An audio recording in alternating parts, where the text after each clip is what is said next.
পিতৃ মাতৃৰ শ্ৰাদ্ধ আমি পাতিব লাগে পিতৃ মাতৃ জীৱন্ত অৱস্থাত। হে ৰাম দ্বিতীয় স্কন্ধৰ কথা শুনিও চুকে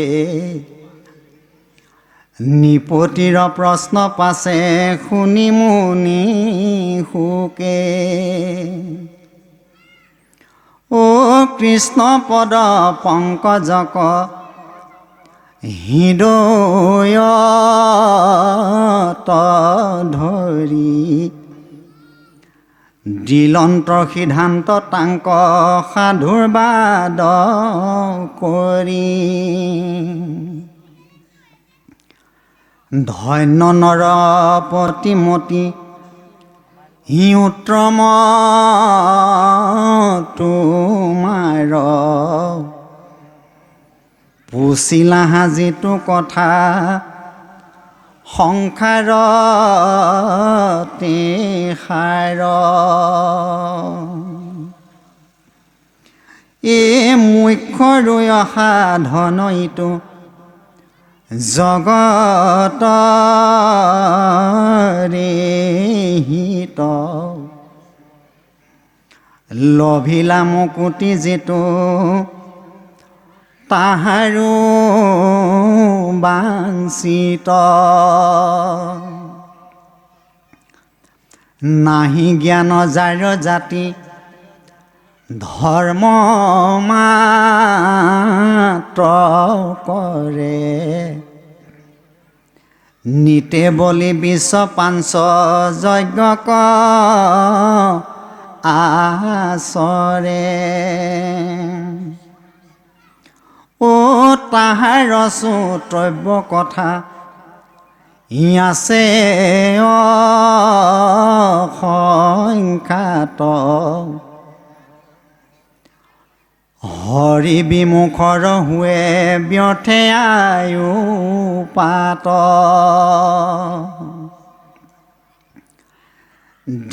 নিদ্ৰাস্তি আলাপনে ৰাতি আয়ু হৰৈ দিন ভৈলে ধন কুটুম্বৰ চিন্তা কৰৈ। হে মিছা বিষয়ক মাত্ৰ কৰৈ অভিলাষ সিহেতু নেদেখৈ নৰে হি আপোনাৰ নাশ। এতিয়া ভাগৱত ধৰ্মত বিশেষকৈ আমি গৃহস্থী ঘৰখন চলিব পৰা ইয়াত কেইটামান সুন্দৰ কথা কৈছে আৰু এই কথাকেইটা যদি আমি ব্যৱহাৰিক জীৱনত পালন কৰোঁ ভাগৱত ধৰ্ম আমাৰ আধা পালন কৰা হৈ যাব। কোনকেইটা? যে নাহি জ্ঞান যাৰ জাতি ধৰ্ম মাত্ৰ কৰে নিতে বলি বিশ্ব পাঞ্চ যজ্ঞক আচৰে।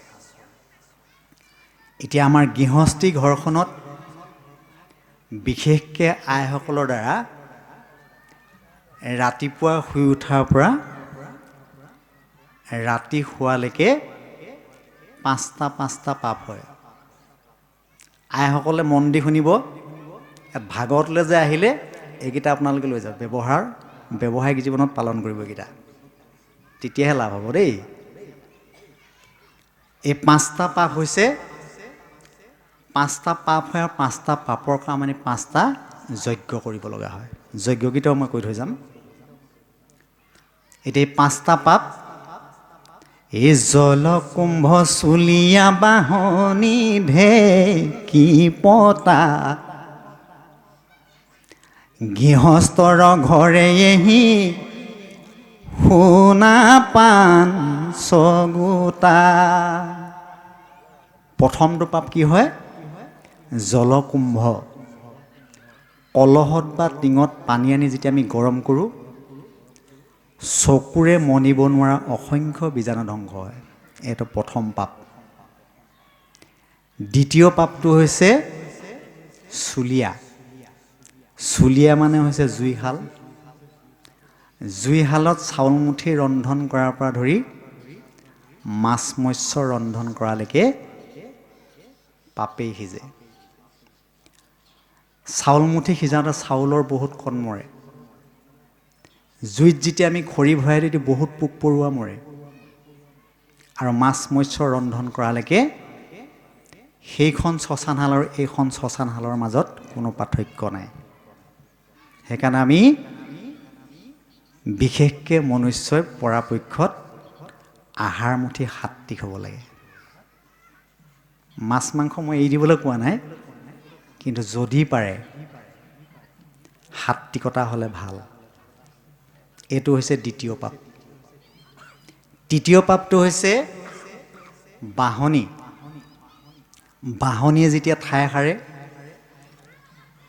ঠাই সাৰোঁতে বসুমতী আঁচুৰ খাই বহুত পোক পৰুৱা মৰে। এইটো হৈছে তৃতীয় পাপ। 4 নম্বৰ পাপটো হৈছে ঢেঁকী। ঢেঁকীত যেতিয়া ধান বানে, ধানৰ বহুত কণ মৰে। এতিয়া বাৰু ঢেঁকী নাই, মিলত খুন্দে, হ'লেও একেটাই। আৰু 5 নম্বৰ পাপটো হৈছে পতা। পতাত সৰিয়হ বটাৰ পৰা ধৰি মছলা বটালৈকে তাত বহুত কণ মৰে। এতিয়া আইসকলৰ সস্তা আইসকল মিক্সি ওলালে নহয়, চিটকৈ মাৰি দিলে হৈ যায়, একদম সহজ হৈছে। গতিকে আইসকলৰ দ্বাৰা ৰাতিপুৱা শুই উঠাৰ পৰা ৰাতি শোৱালৈকে এই 5টা পাপ হৈ থাকে। অকল আইসকলৰ নহয়, কিছুমান গৃহততো আই নাই বাপহেত আছে, বাপৰ দ্বাৰাও হয়। এতিয়া এই 5টা পাপৰ কাৰণে আমি গৃহস্থী ঘৰখনত 5টা যজ্ঞ কৰিব লাগে। এই 5টা যজ্ঞ,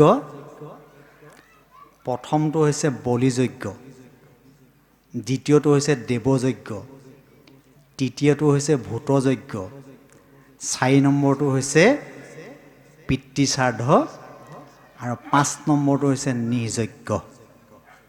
এই 5টা যজ্ঞ কৈ যাম মই, এইখিনি আপোনালোকে সকলোৱে গৃহলৈ লৈ যাব। এতিয়া 5টা যজ্ঞ মই কৈ যাম। প্ৰথম যজ্ঞটো হৈছে বলিযজ্ঞ। এতিয়া বলিযজ্ঞটো আমি কেনেকৈ সমাপন কৰিম? এতিয়া বহু লোকে গৈ দেৱ দেৱী আগত হাঁহ ছাগলী পাৰ এইবিলাক বলি দিয়েগৈ। কিন্তু ভাগৱতে আমাক কি বলি দিবলৈ কৈছে? আমাৰ শৰীৰত থকা কাম, ক্ৰোধ, লোভ, মোহ এইকেইটাক বলি দিবলৈ কৈছে। এতিয়া কামৰ প্ৰতীক হিচাপে বলি দিয়েগৈ ছাগলী, ক্ৰোধৰ প্ৰতীক হিচাপে বলি দিয়ে মহ, লোভৰ প্ৰতীক হিচাপে বলি দিয়ে হাঁহ, আৰু মোহৰ প্ৰতীক হিচাপে বলি দিয়ে পাৰ চৰাই। এতিয়া এই দেৱ দেৱী আগত এই বলিবিলাক দিলে কি হয়? এটা ছাগলী গাত যিমানডাল নোম থাকে, যিজনে গৈ পেলাই বলি দিলেগৈ, আগবঢ়াই দিলেগৈ, তাৰ এই ছাগলীটোৰ গাত যিমানডাল নোম আছে, এই ছাগলীটো সিমানবাৰ মানুহ হ'ব, আৰু যিটো মানুহে বলি দিলেগৈ সেই মানুহটো সিমানবাৰ ছাগলী হৈ তাৰ হাতত কাট খাব। পুনৰূপী জনমম পুনৰূপী মৰণম। তেনেকৈ অন্য জীৱবিলাকক। গতিকে আমি আমাৰ শৰীৰত থকা কাম, ক্ৰোধ, লোভ, মোহ এইকেইটা কেনেকৈ বলি দিম? ভাগৱতে সিদ্ধান্ত দিছে। কি বুলি কৈছে? এই সাধুৰ সংগ যে বেচলিও সঘনে, শ্ৰৱণ কীৰ্তন হানে সনায়ো সঘনে। এতিয়া শ্ৰৱণ কীৰ্তন হান কোনখন? এইখন হৈছে শ্ৰৱণ কীৰ্তন হান, য'ত সাধুৰ সংগ হয়, য'ত কৃষ্ণ কথা হয়, সেইখনে হৈছে শ্ৰৱণ কীৰ্তন হান। আমাৰ ঘৰত যেনেকৈ এখন দা বা কটাৰী বহুত দিন পেলাই থ'লে মামৰে খায় নহয়, খায় নাই? যদি তাক আকৌ ধৰাই দিয়া হয়, চফা হয়। গতিকে আমি কাণখনে সঘনাই শ্ৰৱণ কীৰ্তন নামৰ শানখনত সঘনাই থাকিলে আমাৰ এই বলিযজ্ঞটো সমাপন হৈ যাব। আকৌ বেলেগে আমি হাঁহ ছাগলী পাৰ দেৱী আগত বলি দিয়াৰ প্ৰয়োজন নাই, ভাগৱতে সিদ্ধান্ত দিছে। আৰু এই কথাবিলাক আমি ব্যৱহাৰিক জীৱনত পালন কৰিব লাগিব। দ্বিতীয় যজ্ঞটো হৈছে দেৱযজ্ঞ। আমি দেৱতাক হোম দিব লাগে। এতিয়া দেৱতাক আমি হোম কেনেকৈ দিম? এজন মানুহৰ শৰীৰত ৩৩ কোটি দেৱতা থাকে, মানে ৩৩ প্ৰকাৰৰ দেৱতা। ৰুদ্ৰ দেৱতা ১ কোটি, বৰুণ দেৱতা ১ কোটি, সূৰ্য দেৱতা ১ কোটি, ইন্দ্ৰ দেৱতা ১ কোটি, এনেকৈ ৩৩ প্ৰকাৰৰ দেৱতা আছে। আমাৰ শৰীৰৰ প্ৰতিডাল নোমৰ কোষে কোষে একোজন দেৱতা থাকে। আৰু আমাৰ শৰীৰত মুখ্য 10জন দেৱতা আছে। এই মুখ্য 10জন দেৱতা হৈছে চক্ষুত আদিত্য, কৰ্ণত দিশ, নাকত অশ্বিনী কুমাৰ, মুখত বহ্নি, জিভাত বৰুণ, হস্তত ইন্দ্ৰ, চিত্তত বাসুদেৱ, লিংগত প্ৰজাপতি, গুহ্যত মিত্ৰ, চৰণত বিষ্ণু। এই দশইন্দ্ৰিয় শৰীৰটোৰ সৈতে আমি প্ৰত্যেকেই পুৱা গধূলি আমি ঈশ্বৰৰ সেৱা কৰিব লাগে। কোনজন ঈশ্বৰক আমি সেৱা কৰিম? আমাৰ প্ৰত্যেকখন গৃহস্থী ঘৰতে অকণমান গুৰু গৃহ থাকিব লাগে। তেতিয়া কি হয়? ভাগৱতে সিদ্ধান্ত দিছে, কৃষ্ণক পূজিলে পূজা সমস্তৰে হয়, পৃথকে পূজিলে পূজা কেহু নপাৱ। এই দশইন্দ্ৰিয় শৰীৰটোৱে এক কৃষ্ণক সেৱা পূজা নমস্কাৰ কৰাৰ লগে লগে ৩৩ কোটি দেৱতাক সেৱা কৰা হ'ব।